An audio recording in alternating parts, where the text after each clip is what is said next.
Hello po, Emmanuel Bapoli.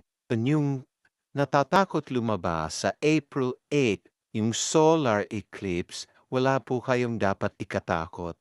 Hindi po kayo mabubuwisit ng 1 taon.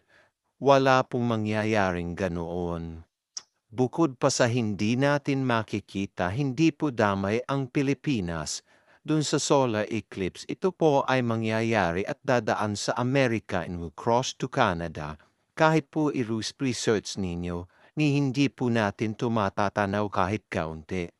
Ang ating full moon po ngayong Abril ay sa April 26 pa. Huwag po kayong kabahan.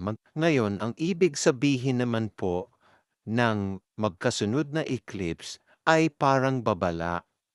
Nasa maraming kwento na po yan sa nakaraang buhay ng daang taong lumipas sa sangkatauhan.